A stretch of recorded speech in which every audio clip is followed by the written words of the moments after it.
Chapter 3.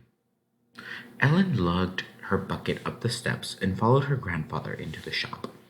As he crossed the room and flopped down on his couch, he looked like a rooster with a broken leg whose top feathers had fallen over his beak.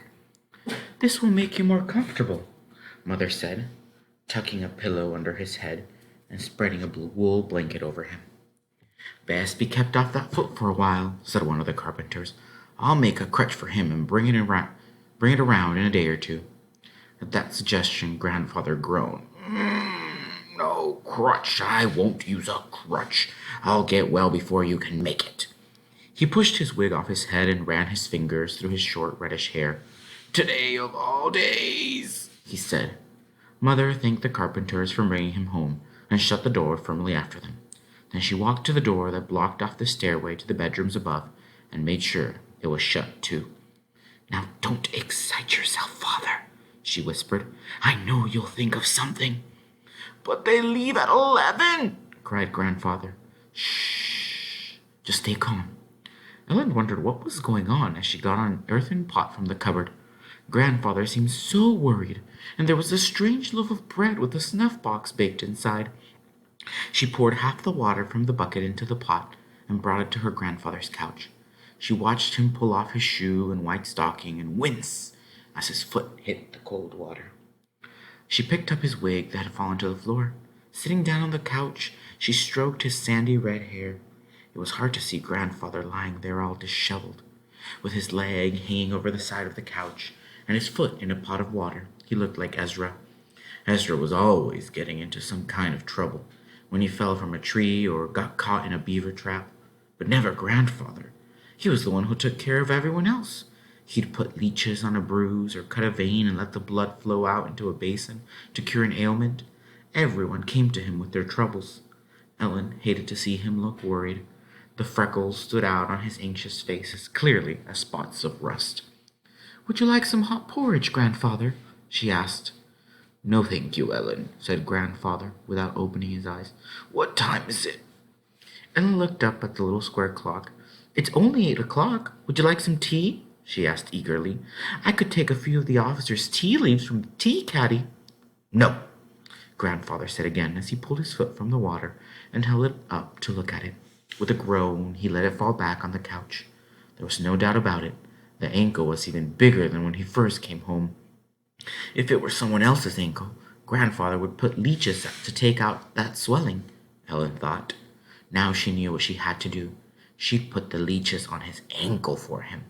She'd take the tongs and put those slimy leeches on his ankle, watching them slither around until they got a grip on the skin. Then she'd have to see them swell up while they sucked out the blood. She shuddered at the thought, but she'd do anything to help Grandfather get better. Though it made her feel sick to think of it, she stood up and looked at the green glass jar on the counter. Once again, it seemed to her that the painted faces of the wig gentlemen were smirking at her beneath their big white wigs. "Pox on you," she said to them, although they really hadn't laughed at her. "I can make myself do it." Gingerly, she picked up the jar with both hands and turned to Grandfather, who lay with his eyes closed. "Look, Grandfather," she whispered. "I can help you. Take your foot out of the water, and I'll put some leeches on it." Grandfather opened his eyes and smiled at her weakly. "Thank you, Ellie," he murmured, "but it isn't time for the leeches yet. Later, when it's black and blue." He patted her wrist. "That was kind of you." She put the jar back on the counter and hastily wiped her hands on her skirt. She saw how really tired Grandfather was and drew the curtains across 2 front windows to shut out the noises of the street. Since that made the room dark, she gathered pine knots from a basket to start a fire in the small fireplace.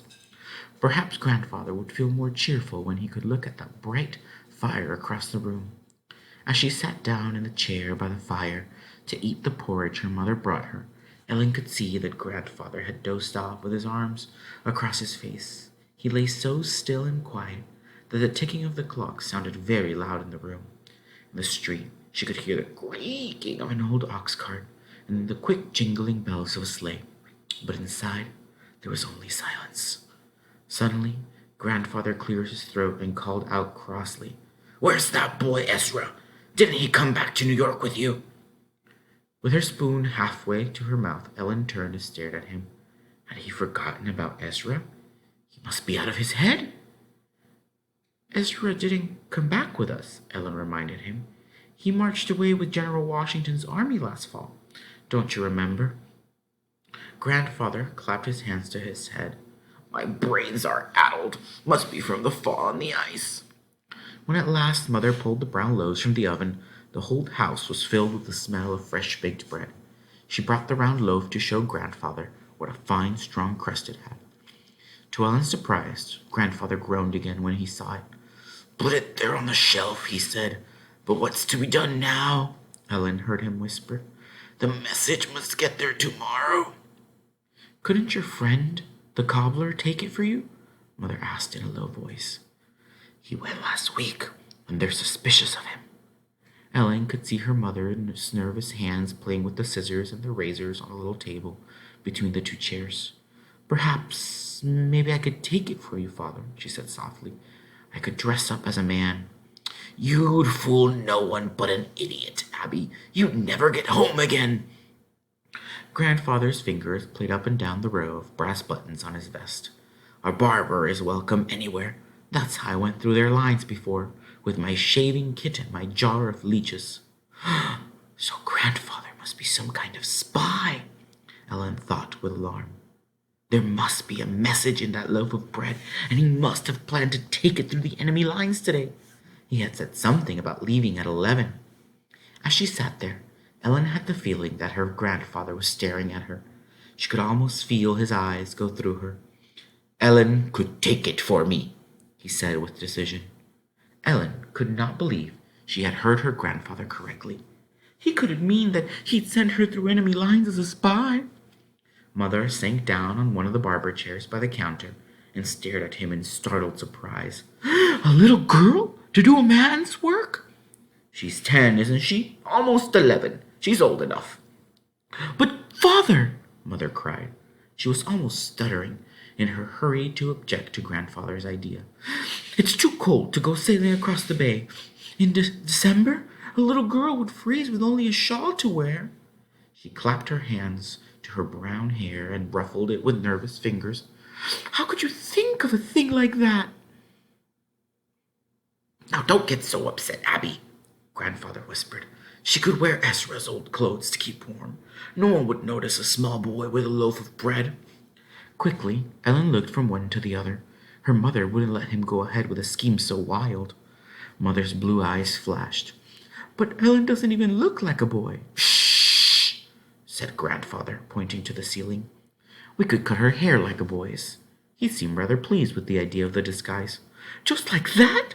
Said Mother. You expect me to cut my daughter's hair and send her off just like that? You forget, Father. I gave my husband to the cause of freedom, and my son has gone to the war too. I won't let you send my little girl. Grandfather was surprised by this outburst. But she isn't going to the war, he said gently. All she has to do is cross to Elizabethtown on an oysterman's boat and hand the loaf of bread to my friend Shannon and come home again. Mother threw up her hands. It's too dangerous, she protested. She set her mouth in a stubborn line as she shook her head. It's just too risky. Ellen looked from one to the other. Grandfather couldn't be serious about this. She couldn't pretend she was a boy. She was too small, and she wouldn't know how to act. Maybe someone like Dicey could do it, but Grandfather was looking right at her. I couldn't do it, Grandfather, she stammered. Why, I don't even know where Elizabethtown is, and I don't know Mr. Shannon. How could I find a man I don't know? In her fright, she was tripping over her words. How could I go in an oysterman's boat by myself? Leaning on his elbow, Grandfather beckoned her to his couch. Look, Ellen Tolliver, he said quietly.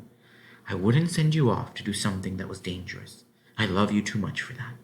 Now it might take courage for you to sail across the bay, but it isn't dangerous. But I'd be too scared to do a thing like that by myself, Ellen protested. You know how scared I get. I just can't do the hard things you tell me to do. You think I'm like Ezra, but I'm not, Grandfather. I can't even stand up to Dicey. She hated to tell him that she had run away from Dicey again, in spite of all he had told her this morning. She kept her head down so he couldn't see her eyes. I don't have courage like other people. Ezra says I haven't any at all. I don't agree with you, said Grandfather. You had courage when you and your mother walked 10 miles to New York, he reminded her. And you had courage when you two stayed all alone in your house with war all around you. Ellen nodded. And today, when you brought the leeches to put on my ankle, that took courage, didn't it? Well, yes, thought Ellen. That did take courage, but it wasn't the same as going across the bay all alone to a place she'd never seen. We get over fear, said Grandfather, by doing things we think we cannot do. These are trying times, Ellen. Many people are doing things they thought they could never do. It was hard to think of an answer. Ellen stood twisting her fingers and wondering what to say. She thought if they made her go, she'd never get back again.